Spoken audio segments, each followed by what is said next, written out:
Hello everyone. आज के इस वीडियो में हम इंटरमीडिएट वैल्यू थ्योरम के बारे में डिस्कस करेंगे। तो स्टार्ट करते हैं स्टेटमेंट से। If a function f of x is continuous in interval a to b and f of a is not equals to f of b, then function f assumes every value between f of a and f of b at least one in this interval, that is a to b। मतलब कि कोई आपके पास interval है a to b, या ये suppose कर लेते हैं a to b आपके पास कोई इंटरवल है और उसमें उस इंटरवल में फंक्शन जो है वो कैसा है, कॉन्टिन्यूस है। तो फंक्शन जो है वो एज्यूम करेगा जो वैल्यू है f ऑफ a और f ऑफ b के बीच में, ठीक है।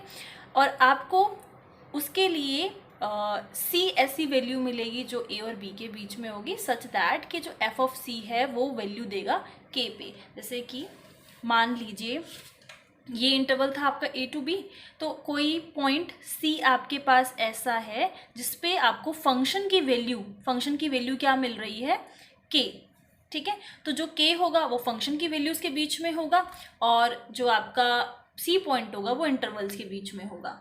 अब प्रूफ पे आ जाते हैं। सिंस f ऑफ a और f ऑफ b की वैल्यू आपस में अनइक्वल है, तो दो ही चांसेस हैं, या तो f ऑफ a की वैल्यू छोटी होगी या फिर f ऑफ b की वैल्यू छोटी होगी, ठीक है। So let k be any number, जो कि हमने ऐसा, ये जो मैंने यहाँ पे लिखा है, तो k हमने लेट कर लिया कि k कोई ऐसा नंबर है जो इन दोनों के बीच में लाई कर रहा है। तो हमें एक फंक्शन कंसिडर करना पड़ेगा। तो हमने एक न्यू फंक्शन कंसिडर किया है जिसका नाम हमने फाई ऑफ x रखा है, denoted on this interval a to b। और ये इन्वॉल्व कर रहा है हमारा फंक्शन जो हमें स्टेटमेंट में गिवन है। किस तरीके से, that phi of x is equals to f of x minus k। तो अगर हम a वैल्यू पे निकालें, सो क्या हो जाएगा, x की जगह पे a पुट कर दीजिए, तो ये हो जाएगा phi of a is equals to f of a minus k। Then अगर इसी तरीके से b पॉइंट पे निकालती हूँ, तो phi of b is equals to f of b minus k। तो यहाँ पर एक बार हमने x की वैल्यू a रखी और b रखी, क्योंकि हम किस इंटरवल की बात कर रहे हैं, इस इंटरवल की। और जो आपने फंक्शन फाई ऑफ x लिया है, डिफाइन किया है, वो भी इसी इंटरवल पे कंस्ट्रक्ट किया गया है, ठीक है। So the function phi of x भी क्या होगा, कॉन्टिन्यूस होगा इस इंटरवल में। Being the difference of two continuous function, जो हमने बनाया है वो देखिए कि दो कॉन्टिन्यूस फंक्शन का क्या है, डिफरेंस है, ठीक है। सो f ऑफ x जो है ऑलरेडी हमें गिवन है कि वो कॉन्टिन्यूस है स्टेटमेंट में, और k क्या है, कांस्टेंट है, ठीक है। तो जो कि इन दोनों के बीच में होगा। So since f of a is not equals to f of b, इधर ये छोटा है वही या फिर ये बड़ा है, वही सेम चीज़। तो केस वन हमने मान लिया कि f ऑफ a की जो वैल्यू है वो f ऑफ b से छोटी है। सो दैट अगर ऐसा है तो k बीच में लाइक कर रहा है, तो ये यहाँ पर आ जाएगा f ऑफ a से बड़ा, f ऑफ b से छोटा। अब आप k को इधर शिफ्ट कर दीजिए, तो क्या हो जाएगा, यहाँ पे पॉजिटिव है, इधर शिफ्ट किया तो नेगेटिव हो जाएगा, तो f of a minus k is less than 0।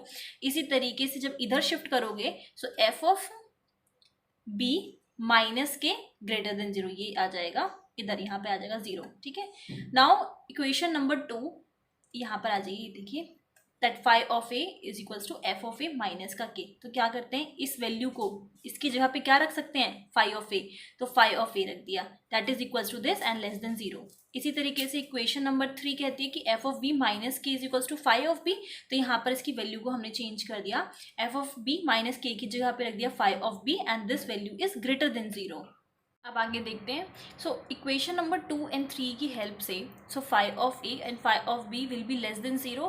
क्यों, क्योंकि जो फाई ऑफ a की वैल्यू है वो कोई अगर 0 बड़ा है तो कोई नेगेटिव वैल्यू होगी, और ये जो वैल्यू है वो पॉजिटिव वैल्यू होगी। तो नेगेटिव इंटू पॉजिटिव करोगे तो नेगेटिव ही आएगा साइन, और दैट इज लेस देन 0 हो जाएगा। इसका मतलब जब, क्योंकि ये पॉजिटिव है, सॉरी ये जो है वो नेगेटिव है, ये जो है पॉजिटिव है, तो नेगेटिव इंटू पॉजिटिव करेंगे तो क्या हमारे पास साइन आएगा, नेगेटिव आएगा। So this is less than 0। और केस 2 में अगर f ऑफ a की वैल्यू बड़ी है, क्योंकि यहाँ पर हमने एक बार छोटा ले लिया वैल्यू उसकी f ऑफ a की, अब बड़ा, अगर बड़ा लेते हैं दैट f ऑफ a जो है वो ग्रेटर है f ऑफ b से, तो आप इस तरीके से लिखोगे कि k की वैल्यू तो बीच में ही बिलोंग करेगी ना कहीं पर। सो f ऑफ b वही सेम काम करना है, एक बार k को इधर शिफ्ट कर देना है, एक बार k को इधर शिफ्ट कर देना है। और ये जो है इक्वेशन नंबर 2 एंड 3 की हेल्प से इन वैल्यूज़ को हम सब्सटीट्यूट कर देंगे, phi of a, phi of b। अब फिर से वही बात है, एक पॉजिटिव है एक नेगेटिव है, तो जो इनको मल्टीप्लाई करके आएगा phi of a into phi of b will be less than 0।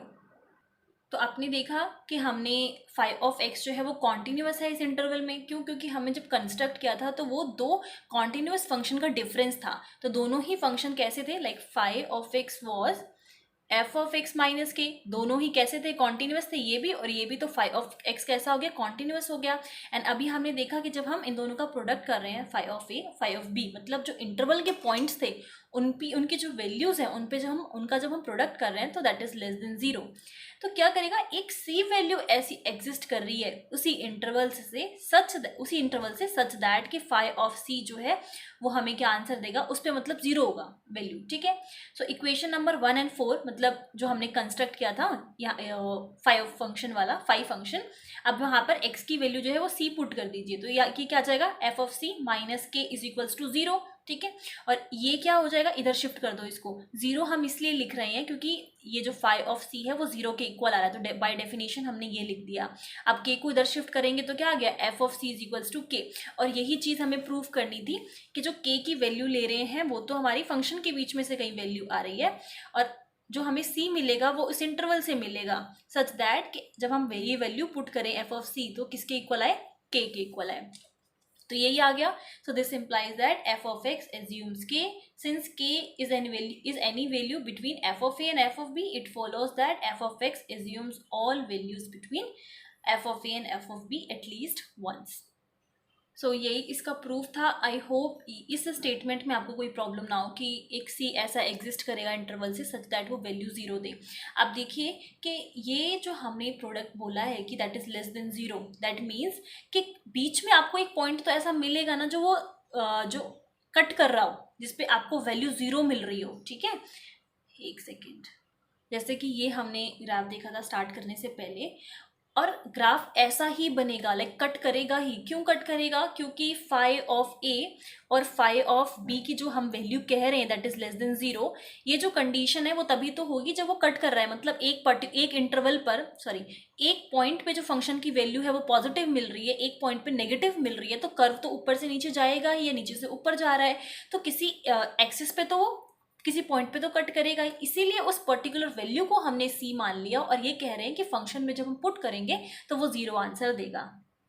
यहाँ पर एक एग्जाम्पल है, उसे भी देख लेते हैं। कन्वर्स लिखा है, the converse is however not true. अगर हम इस थ्योरम को जस्ट अपोजिट बोलते हैं इस थ्योरम का, तो वो जरूरी नहीं है ट्रू हो। Okay, so for example consider the function F, और उसको हमने इस तरीके से डिफाइन किया है कि जब x की value not equals to zero है तो साइन 1/x मिलता है, और x की वैल्यू अगर जीरो है तो आंसर हमें जीरो मिलेगा। This function is discontinuous. Function discontinuous क्यों है, क्योंकि आप खुद ही देख सकते हो जीरो है तो हमें जीरो वैल्यू मिल रही है, नॉट इक्वल्स टू जीरो पे साइन 1/x मिल रहा है, तो डिसकॉन्टिन्यूटी किस पॉइंट पे है, जीरो पर है। But as x varies from this to this -2/π to 2/π, जब वैल्यू x की वैल्यू जो है x जो है वेरी कर रहा है, सो एफ ऑफ एक्स जो है मतलब इस पॉइंट पर जो फंक्शन की वैल्यू होगी एफ ऑफ एक्स, वो वैल्यू जो है वो वेरी करेगी बिटवीन, अब इसी पे ही आप फंक्शन अप्लाई कर दो, जैसे x की वैल्यू यहाँ से यहाँ तक वेरी कर रही है ना, तो आपको फंक्शन का देखना है, आप तो इसी पे फंक्शन अप्लाई कर दो। एफ ऑफ एक्स की जो वैल्यू है f of x this to f of x this, इसमें वेरी करेगी between -1 to 1 and infinite number of times, और इनफाइनाइट नंबर ऑफ टाइम्स जो है इस पर वेरी करेगी, तो हम अपोजिट इसका नहीं कह सकते।